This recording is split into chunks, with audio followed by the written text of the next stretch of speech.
Wih, balapan yang satu ini agak-agak lain ya bos. Ini nih lagi pada cepet-cepetan makan sate, tapi godenya agak di luar Nurul nih. Porsinya juga di luar prediksi BMKG.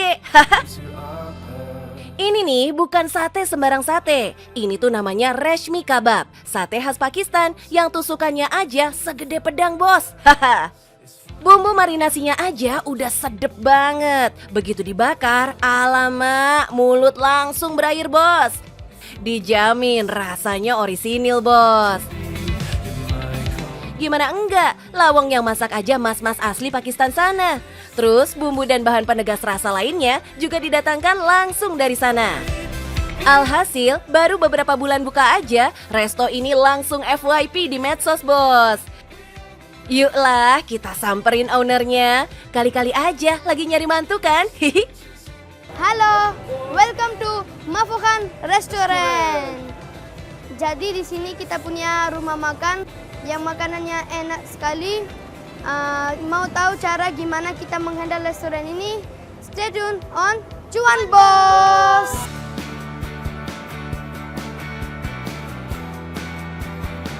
Duh, gemes banget. Dua owner cilik ini bikin banyak warganet salfok, bos. Yes, bersama sang ayah, Rafiullah, Hashir dan Mafo yang masih umur 14 dan 10 tahun udah belajar kelola bisnis nih. Kecil-kecil cabai rawit nih. Saya cuma itu aja, handle social media, Instagram, TikTok, and lain-lain. Saya membantu makan dan foto-foto. Si gemes Mafo yang doyan banget makan ini nih, yang jadi ikon pembawa hoki buat bisnis keluarganya. Makanya restonya dinamai Mafokan Restoran alias MKR. Tapi bedanya apa ya? Makanan Pakistan dan Timur Tengah? Nah, sekarang saya mau kasih tahu beda antara makanan Pakistan dan Arab. Jadi makanan Pakistan dan India itu agak pedas dan rempah-rempahnya juga beda dari Arab.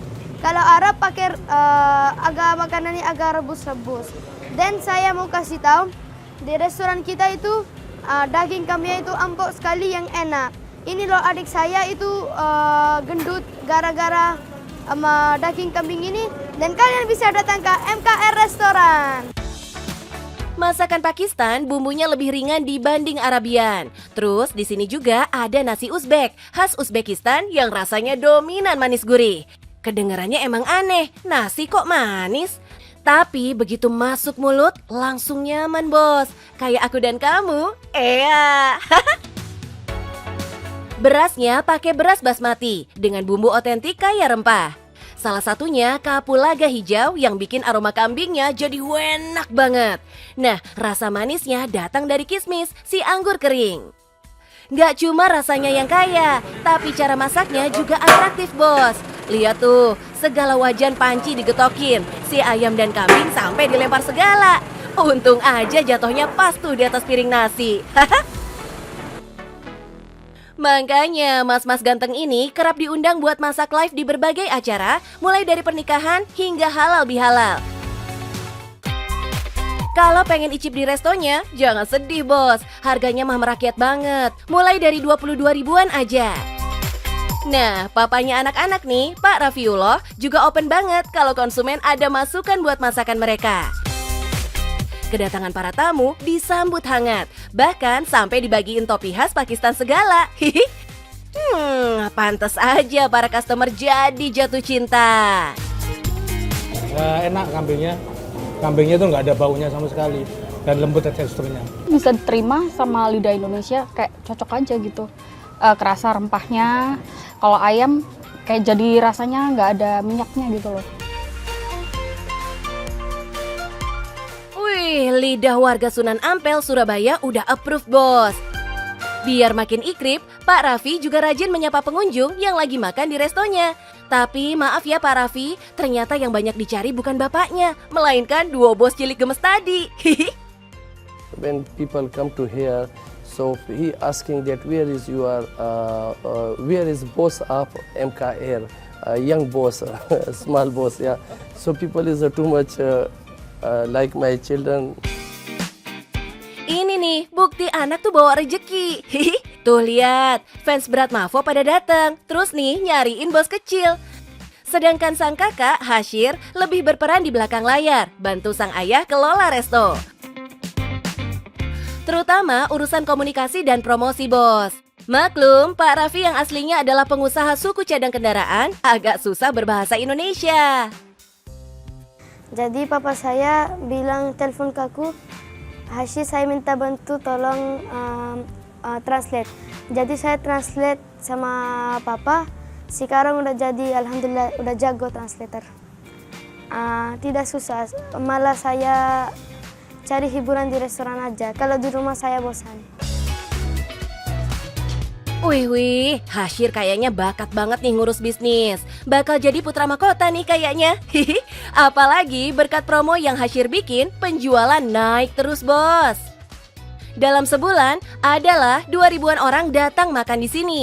Apalagi setelah banyak influencer yang terpikat dan keenakan makan di sini. Wah, review mereka yang seliweran di medsos nih, salah satu faktor yang bikin netizen jadi pengen ngicip juga. Kebayangkan cuannya kalau masing-masing makan habis 30 ribuan aja misalnya. Ya kan, masuk 60 jutaan sebulan, bos. Mantap, itu baru dari resto aja loh, belum termasuk undangan masak langsung di lokasi hajatan klien atau saat datang pesanan catering. Yes, resto ini juga melayani catering buat berbagai acara loh, termasuk akikah juga. Nah, kalau di kawasan Sunan Ampel pas ada acara publik, saatnya promo digencarkan, bos. Lihat tuh, para Habib juga nyempetin nyicip senampan ayam dan kambing yang sengaja dibagikan. Wih, seru banget. Emang sih, sekarang bisnis kayaknya lancar-lancar aja. Padahal di awal berdirinya, Pak Raffi kudu mati-matian benerin manajemen, bos. Biar nggak ada lagi konsumen yang komplain. Semua karyawan yang bertugas di sini adalah orang-orang kepercayaannya yang dijamin nggak bakal bikin pengunjung kecewa. Wah, begitu manajemen udah sehat, pesanan makin lancar datangnya, bos. Emang ya, mengelola bisnis dengan jujur dan terbuka tuh bawaannya mengundang berkah barokah. Jadinya makin rame kan? But there are my employer is not a good, so too much.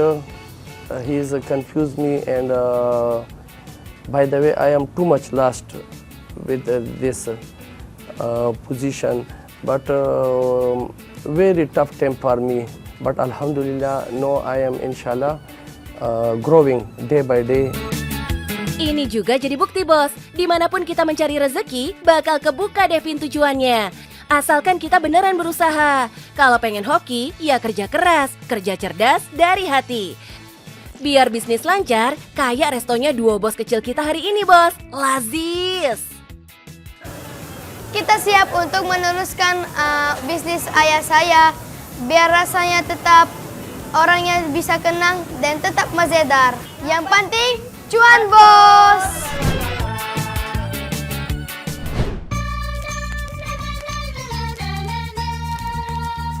Bos, yang tiap hari jempolnya sibuk scrolling di sosmed, pasti kenal dong sama sosok mungil yang lucu ini. Tingkahnya saat berinteraksi dengan sang ayah atau ibu bikin ngakak jamaah dunia maya. Masukin kepala, terus dicopot.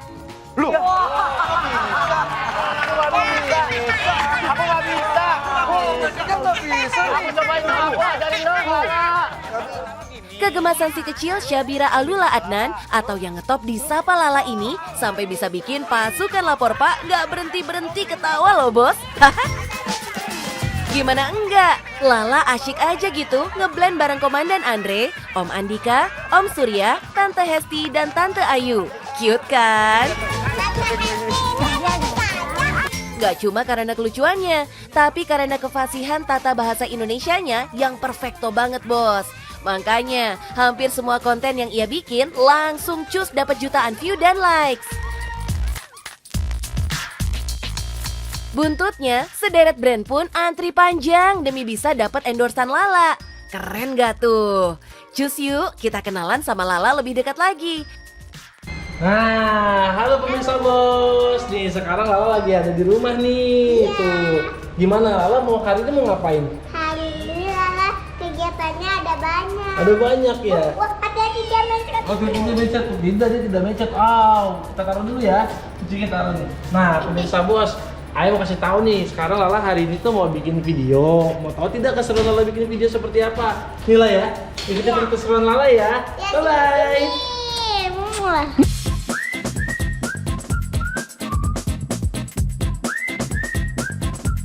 Nah bos, ini dia nih, sosok ayah ibu Lala yang jadi tim supportnya paling utama. Ayah Fahmi dan ibu Oci selalu ngawal Lala kemana-mana.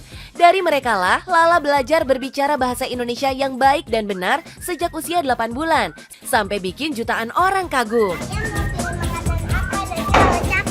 Dari situ tuh, karir Lala sebagai konten kreator mulai banjir cuan bos. Itu apa? Kalau awal sih aku sih hanya sekedar untuk mendokumentasikan anak ya, tidak harus terpikirkan untuk menjadi seorang konten kreator gitu kan. Tapi karena dengan kelucuannya si Sabira itu yang menggunakan bahasa baku, nah itu menjadi asing untuk semua orang gitu kan. Karena anak usia segini kok bahasanya baku gitu kan. Sama siapa? Saking lucunya si buah hati, ayah Fahmi juga bikin banyak orang geli karena sering kelepasan ngakak lihat kelakuan anaknya sendiri. Bahkan gak jarang Lala ngerosting bapaknya loh. Haha, ada-ada aja Lala. Tapi Lala emang sayang banget sama ayah Fahmi. Lala sampai nangis sedih, doain ayah cepat sembuh waktu sang ayah dirawat di rumah sakit. Ya biar ayah bisa tertawa, biar ayah bisa happy lagi. Dia bisa di rumah sama Lala ya. Iya. Lala sampai menangis. Sampai mau nangis. Kenapa? Lala bersedih. Tapi emang ya, ekspresi Lala tuh jujur banget. Bahkan waktu Lala nangis sedih, lihat sapi kurbannya dipotong aja, bisa bikin banyak orang ngakak karena pertanyaannya yang ngagetin. Pahala, Mama juga mendapatkan pahala. Saya kalau kita potong kucing, dapat pahala kita. Yes, hubungan ayah dan anak yang udah kayak sahabat ini gak bikin ayah Fahmi kendor menjaga Lala agar selalu melakukan tanggung jawab utamanya, belajar. Jadwal Lala belajar, main sampai bobo ciang pun diatur dengan sangat rapi. Keren kan? Kalau pagi sih Senin sampai Jumat itu kita waktunya sekolah pagi ya, jam 8 sampai jam 1 siang. Karena kan berhubung karena sekolah Lalanya jauh, jadi aku mau mengutamakan tuh sekolah dulu. Terus rutinitasnya ini dari jam 1 sampai jam 3 sore itu waktunya tidur siang. Jam 4 jika memang ada iklan, aku bikin iklan sampai jam 6. Tapi lebih dari jam 6 sampai jam 7 itu waktunya dia ngaji. Jam 7 sampai jam 8 sampai malam itu udah waktunya dia jadwal kosong sih. Iya, nggak cuma dari konten loh, ayah dan ibu Lala juga ngajarin bisnis lain yang nggak kalah cuannya. Ini dia, Lala Laundry yang gemoy banget. Serba ungu, warna kesukaan Lala. Bahkan ada wajah Lala nempel di mesin cuci nih. Hihi. Ini semua Ibu Oci yang desain loh. Keren ya. Untuk bisnis alhamdulillah aku sudah punya laundryan sih. Laundryan aku sudah punya tiga cabang maksudnya gitu kan. Karena memang orang sudah pada kenal Lala, ada pelangnya kan. Kadang beberapa ada yang mention, aku mention balik. Habis nge-laundry tempat Lala nih, kadang aku mention balik. Tapi kalau untuk media sosialnya pun aku nggak pernah mempromosikan itu. Mantap, udah 3 cabang ternyata bos. Nggak pakai iklan loh ini. Hihi, diam-diam cuan datang. Ya alhamdulillah sekarang udah ya cukup lumayan besar lah, bisa menggaji 13 orang sih. Aku punya karyawan tuh 15 orangan sih. Alhamdulillah sekarang udah mulai bisa, Lala sudah punya tim, sudah punya orang-orang yang istilah kasar bisa kerja sama Lala. Tembus-tembus sih di pala 3 sih, 3 digit lah. Keren banget sih ini, kecil-kecil cabai rawit. Udah bisa datengin cuan ratusan juta sejak kecil. Makanya, Lala dan keluarganya nggak pernah berhenti bersyukur. Aksi sosial juga nggak boleh skip. Sesekali Lala ajakin tuh kakak-kakak dari panti asuhan buat makan bareng bos. Karena memang aku terlahir dari anak yang gak ada orang tua ya, maksudnya bapak udah meninggal gitu ya. Jadi aku pernah merasakan seperti santunan, pernah merasakan seperti dikasih sama masjid-masjid gitu kan. Nah aku menerapkan itu ke Lala yang awalnya hanya mencontohkan, tapi dia sekarang malah menjadi kebiasaan. Gak bisa dipungkiri, Lala ini definisi nyata anak bawa rezeki. Kejatuhan hidup kedua orang tuanya ternyata berbalik jadi kesuksesan saat malaikat kecil yang lucu ini hadir ke dunia. Niat awal mendidik anak dengan baik malah berbuntut cuan dan popularitas terang benderang. Tapi ayah Fahmi dan ibu Oci selalu ajarkan Lala biar selalu humble, sopan, dan gak sombong. Sukses terus sampai gede ya, Dek. Ini doa tulus dari ayah ibu online kamu nih, La. Hihi. Nah bos, Ayah mau kasih tahu nih, kalau misalkan Lala tuh nggak harus selalu bikin konten, tapi Lala juga tuh ada belajarnya, ada bermainnya ya lah ya. Iya, pokoknya yang penting cuan bos, bye bye.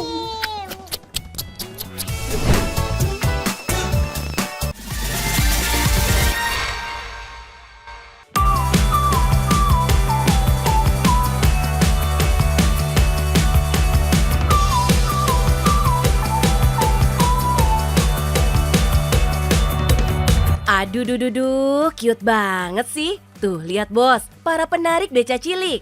Pada rame nih kelihatannya orderannya ya, Dek. Sesuai aplikasi ya, jangan lupa bintang 5-nya. Hihi.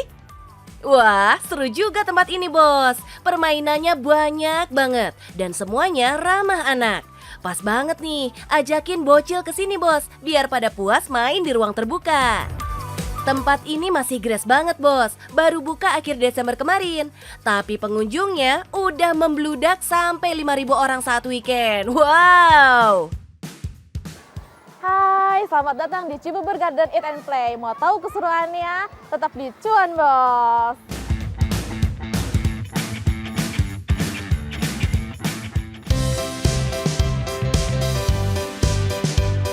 Ini dia bos, nama tempatnya Cibubur Garden. Tinggal googling aja, terus ikutin deh mapnya. Dulunya kawasan ini adalah lahan kosong gak terpakai bos. Tapi sekarang udah ada lebih dari 4 permainan yang bisa dieksplor sampai puas. Mulai dari beca-becaan sampai sepedaan. Makin puas deh karena tempat ini buka sampai jam 10 malam. Wih, tahu aja nih padatnya jadwal orang tua dan anak di kota besar. Hihihi. Kalau sampai malam gini kan enak, bisa leluasa atur waktunya. Serunya lagi, ada taman lengkap dengan ayunan berbentuk perahu, perosotan, wahana bermain Lego, sampai istana balon mini. Terus buat mami papi yang lagi jaga bocil, bisa ngadem deh di gazebonya. Tiketnya murah meriah pula, cuma 25 ribuan aja. Hari kerja atau akhir pekan sama aja. Karena pengunjung kebanyakan anak-anak sekolah, jadi nunggu mereka pulang sekolah baru mereka pada kesini kebanyakan. Meski sebagian besar wahana di sini gretongan, tapi ada juga yang kudu bayar ya bos. Karena ada wahana yang perlu effort perawatan lebih bos. Ini nih salah satunya, serodotan donat pelangi yang sempat viral saking serunya bos. Seluncuran ini panjangnya 45 meter bos. Terus kita akan merosot turun naik ban donat. Wih, asik banget. Tapi inget, pegangan yang kenceng ya. Kalau pengen jajal, kudu sabar antri ya bos. Soalnya peminatnya banyak banget. Tiketnya murah banget pula, cuma 20 ribuan buat 2 kali main. Pantes aja rame. Next, lanjut kita naik permainan legend Bom Bom Car. Hai, ini salah satu wahana favorit di sini yaitu Bom Bom Car. Kita ada 23 jenis bentuk dan variasi. Dengan hanya 15.000 kalian udah bisa naik ini.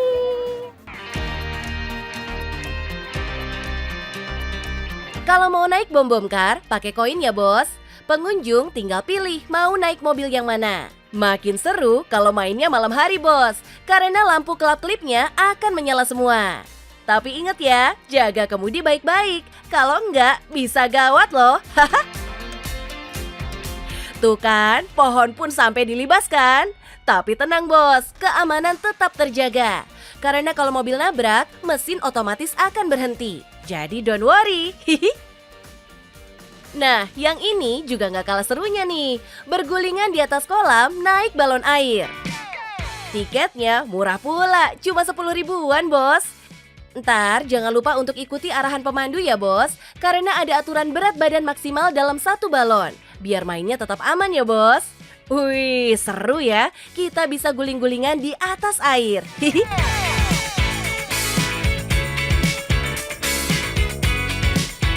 Nah, kalau pengen mandi tapi nggak pakai basah, ya udah atuh mandi bola aja. Hihihi. Tiketnya sama 10 ribuan aja.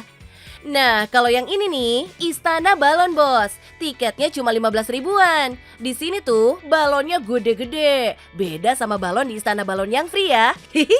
Ya, ada harga, ada rupa dong ya. Kebersihan dan keamanan wahana di sini jangan dipikirin bos, udah pasti terjamin. Ngeceknya aja tiap hari, termasuk semua mesinnya, kudu dicek kelayakannya. Tapi yang namanya mesin, sekali waktu pasti ada aja ngadatnya. Hihi. Jadi mau nggak mau, wahana harus dimatikan total dan baru dibuka lagi kalau si mesin udah ready lagi. Ini semua demi keselamatan penggunanya bos.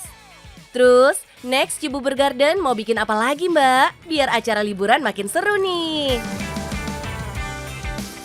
Kedepannya kita akan ada tambahan wahana yaitu kolam renang dan mudah-mudahan juga makin ramai di sini. Wah, bener banget deh. Kolam renang mah most wanted banget. Dijamin makin membludak deh pengunjungnya. Hihi. Sekarang aja yang datang udah banyak banget. Untuk weekday kita bisa mencapai 1.500 sampai 2.000 pengunjung. Untuk weekend kita hampir 5.000 pengunjung. Gila. Baru 2 minggu buka, pengunjung udah ribuan. Jos banget. Aroma cuan juga udah harum banget nih kayaknya. Hihi. Kita hitung yuk.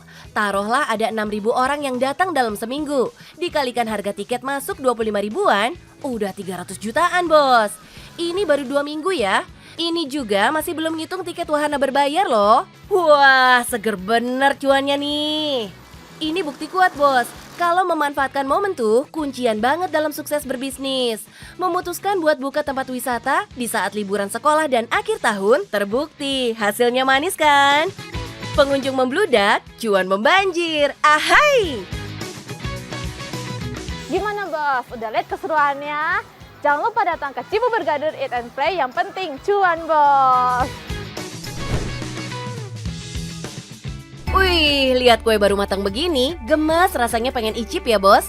Mana kelihatannya enak banget nih kue. Ya iya, pasti enak lah. Lawang bikinnya pakai cinta dan kasih sayang. Hihi, tweet.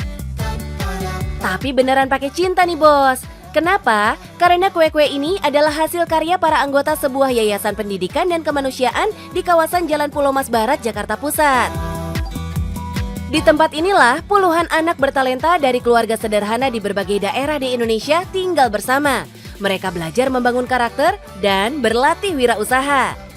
Wah, para calon-calon pengusaha cilik nih bos.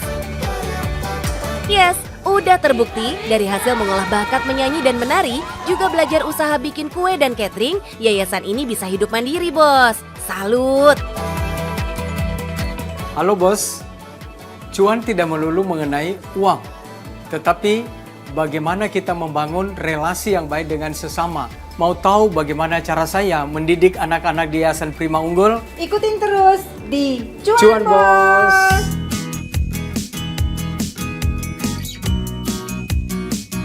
Kenalin nih bos, bersama Pak Martin dan Bu Debi inilah anak-anak berbakat ini bisa punya kesempatan belajar dan memaksimalkan potensinya. Gimana enggak, sejak berdiri 2011 silam, sesuai namanya, Yayasan Prima Unggul sudah mencetak ratusan manusia hebat.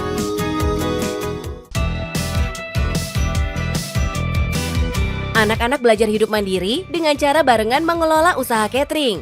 Awalnya sih cuma 1-2 menu yang dijual. Lama-lama sekarang distribusinya udah nyebar ke seluruh Jabodetabek bos. Gimana nggak hebat nih? Saya punya sebuah impian bagaimana mendirikan sebuah panti yang tidak sekedar memberikan kebutuhan harian dan sekolah bagi anak-anak, tapi bagaimana melatih mereka supaya punya keterampilan. Wah, jadi makin semangat nih, kayak pasukan catering yang bergerak di bawah komando Ibu Debi. Mereka hobi banget ngulik resep baru bos. Makanya banyak menu yang wajib selalu ada, karena bolak-balik sold out. Kayak ini nih, si lidah kucing, yang full susu tapi nggak terlalu manis. Terus di tengahnya ditambah coklat pula, gimana nggak yummy? Terus si cookies choco chipnya juga nggak kaleng-kaleng kualitasnya. Coklat yang dipakai premium bos. Tapi bahan kualitas jempolan, harga tetap ramah buat semua kalangan kok. Sekotaknya 75 ribuan aja bos. Gimana? Sebandingkan dengan rasa dan effort bikinnya? Itu kita tanamkan kepada mereka bahwa kita butuh uang. Tetapi bukan itu segala-galanya. Karena ada yang jauh lebih penting lagi. Misalnya mengenai makanan. Bahan-bahannya harus fresh. Dan semuanya betul-betul tidak pakai bahan-bahan sembarangan. Karena bukan berapa untungnya. Karena keuntungan kita berarti selain kalian belajar semakin terampil, tapi kita juga berkontribusi positif bagi kesehatan sesama kita. Nah, makin lama, makin banyak pula bakat-bakat hebat yang mulai bermunculan. Satu demi satu pun diasah, dan jadilah unit-unit usaha baru. Sekarang, anak-anak bisa belajar mengelola bisnis pertanian, paduan suara, training center, catering lumbung selera, seni dan drama, menjahit, sampai prima picture buat yang hobi video dan fotografi. Mantap! Para perantau cilik yang hidup mandiri ini bahkan sudah menjelajah sekian banyak panggung pementasan, bos. Pantes aja anak-anak hebat ini siap banget dan gak grogi buat sepanggung bareng seniornya, kayak Lea Simanjuntak, Cornelia Agatha, dan masih banyak lagi. Wih, super cool! Jangan minder, jangan merasa kita tidak bisa karena kita dari keluarga kurang mampu, kita dari orang tua yang tidak jelas. Tapi yakin bahwa kita diberi potensi oleh Tuhan dan kita mempunyai kesempatan untuk mengembangkan potensi yang kita miliki. Nah, dari sekian banyak lini usaha yang mereka bangun bersama, sedikit demi sedikit hasilnya ngumpul, bos. Kita kulik yuk omset yang masuk dari bisnis anak-anak hebat ini. Kita rata-ratain ya, pasti antara 30 sampai 50 juta per bulan. Nah, semua pendapatan ini entar diputar lagi buat menghidupi 38 anak yang sekarang tinggal di yayasan. Buat biaya hidup dan pendidikan, apalagi beberapa di antaranya udah mulai kuliah nih. Kita sampaikan ke anak-anak, memang semua biaya di sini yang kurang lebih biayanya, biaya pendidikan dan biaya asrama kurang lebih 2.500.000 per bulan,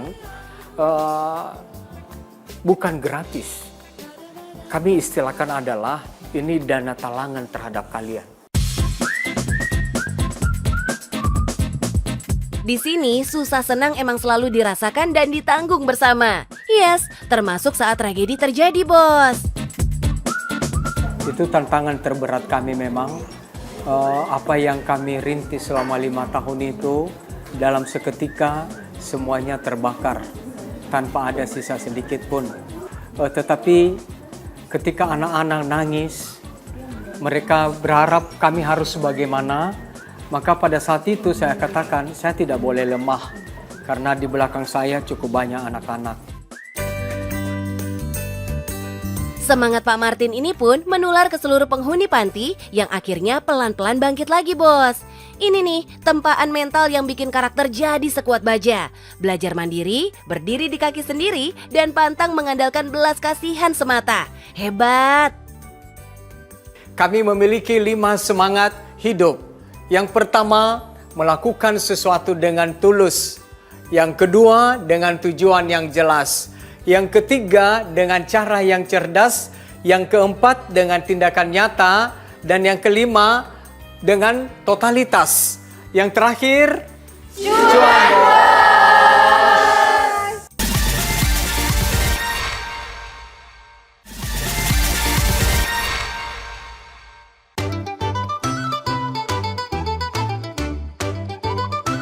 Bos, orang tua mana yang gak pengen anaknya sukses di masa depannya nanti, ya kan? Jadi pebisnis sukses yang bermanfaat buat lingkungan sekitarnya. Wih, barokah banget kan itu? Makanya, yuk kita latih mental anak sejak dini, biar kelak ia bisa mandiri segala-galanya. Pertama nih, akrabkan anak dengan target dan cara pencapaiannya. Latih dengan cara sederhana, khas anak-anak aja, bos. Misalnya nih, target hafalan bacaan doa, target menamatkan 1 buku, target membantu pekerjaan rumah tangga, atau target membantu orang lain sesuai dengan kemampuan mereka. Bikin dengan cara yang fun ya bos. Tentukan periode waktunya, sekian hari atau minggu. Kalau anak berhasil, jangan lupa siapkan rewardnya.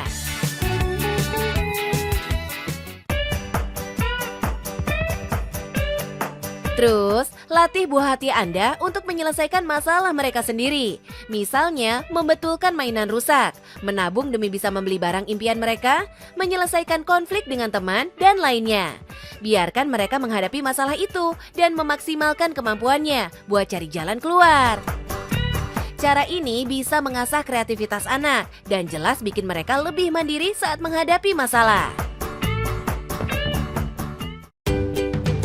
Yang paling penting lagi, latih anak buat bikin manajemen keuangan yang baik. Gimana caranya beli barang impian pakai duit sendiri dan lain-lain. Dengan cara ini, anak akan tumbuh dengan pemikiran yang visioner dan terbiasa mengelola uang dengan baik. Jangan lupakan juga soft skill bos. Latih anak untuk berani berkomunikasi dengan siapa aja. Latih sopan santunnya. Ajarkan attitude yang baik dan ajari anak menghadapi kegagalan. Kalau begini, anak akan siap menghadapi resiko apapun, gak mudah menyerah, dan mudah menjalin pertemanan dimanapun berada. Mantap kan?